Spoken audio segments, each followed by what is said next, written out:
again, just to emphasize the solidarity of the African Student Union, Asian Pacific Student Association, Hip Hop Congress, Hindu Student Council, the Pakistani Student Association, the Radical Student Union. We're having an event next week on I can't get his name.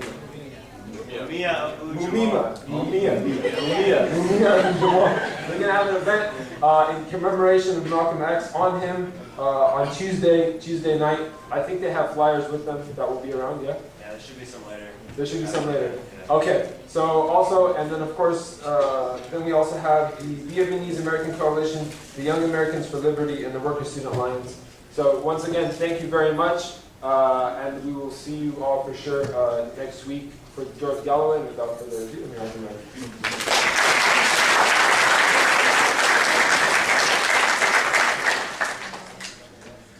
Ali. Bismillahirrahmanirrahim.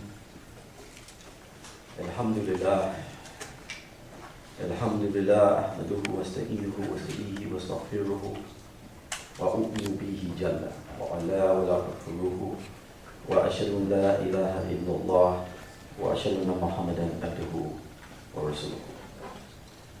Arsalahu bil huda wa din al haqq liyudhhirahu ala din kullihi walau kariha al mushrikun. All praise is due to Allah. I praise Him, I seek His help, I seek His guidance, I ask His forgiveness. I believe in Allah and do not disbelieve in Him, and I bear witness that there is none worthy of worship except Allah. And I bear witness that the Prophet Muhammad sallallahu alaihi wasallam, peace and blessings of Allah be upon him, is His servant and His messenger. Allah sent him as Muhammad with Deen al-Haq, with a true way of life. And this true way of life, Islam, shall overcome and overwhelm, shall reach its proper place in the world, although the enemies of truth and justice may hate it. My respected brothers and sisters, ladies and gentlemen, I greet you in the greeting words of peace. Peace be upon you. Assalamu alaikum. I want to thank the brothers and sisters, MSU and the other sponsoring organizations for these programs for this week. It seems as if the anti-Zionism week just keeps going, getting better and better. And I think we need to make Cynthia an honorary Muslim. We'll talk to the sheikhs about it. So that's Cynthia and Hugo Chavez, honorary Muslim. We'll work on it. We'll work on it. No, it was really enjoyable and really nice to hear what she had to say. I want to start off by speaking to the students of UCI, because something happened today that was really ominous. And I hope that the students here at UCI kind of like file this away and really be like keeping your antennas up on it. The demonstration that took place today that involved the supporters for the workers, our Latino brothers and sisters, and the Muslims and some other people of conscience was taking place. And they were demonstrating in front of, I think was that the administration building? They were demonstrating in front of, I think, the administration building. And the campus police were there, they were there, so on and so forth. And the campus police didn't look like they couldn't handle the situation. And they seemed like they had everything. I'm not just saying that because they're here. And they got guns. You know what I'm saying? But no, it looked like they was handling the situation cool. And then all of a sudden, these other cops came on campus. And so I'm looking at these cops, and I'm looking at their motorcycles, and it says the city of Irvine. And so I'm saying, now, this chancellor called the police. He called off-campus police to come on campus. Now, see, I'm a child of the 60s. And I graduated from San Francisco State. And San Francisco State in 1968, now I was 10 years old in 1968, but San Francisco State in 1968 had a student strike that lasted like 9 months. It was the longest student strike in this country's history, and it was very bloody. And S.I. Hayakawa, who was a professor, made the statement, if I was president of the university, I'd know what to do. And they made him president of the university. And now, meanwhile, Reagan was governor, right? And Reagan was saying stuff like, if there needs to be a bloodbath, on these campuses, so be it. And so S.I. Hayakawa called in the SFPD on campus. And it was bloody. I mean, it was bloody, right? And it was after the 60s that, like, the university community said, okay. And also May 4th. May 4th, they just commemorated the death of the 4 students at Kent State. Y'all are way too young.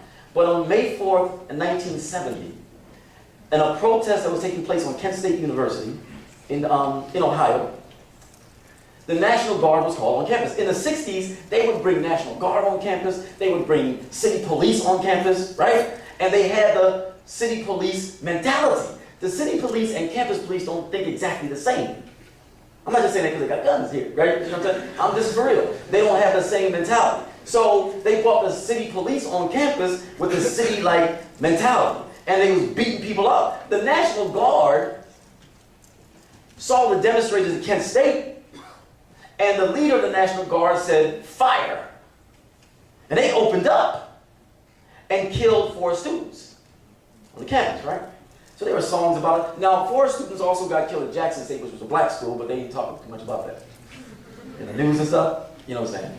But you know, it's only a black life. But when white kids got shot, I mean, seriously, it was all over and so on and so forth. And there was a national strike in this country.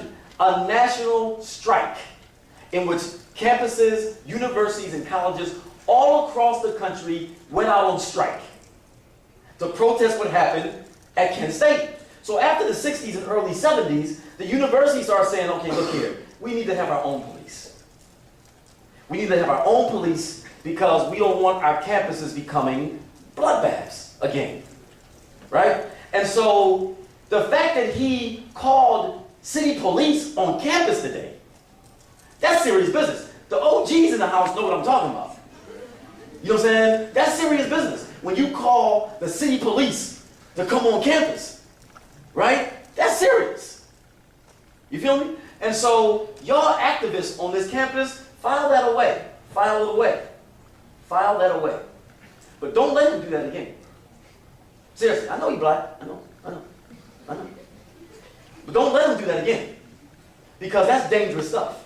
That's very, very dangerous. You got to protest that. You already have campus police, right? They are, they got to be in your best interest. Dun-dun-dun. They should have like sound effects. You know what I'm saying? But that was a way of scaring you. It would not be in your best interest. It would not be in our best interest to stand up against discrimination. It would not be in our best interest to stand up against these policies that you know are wrong. It would not be in our best interest to stand up against these unjust rules that you just made up. It would not be in our best interest. I beg to differ.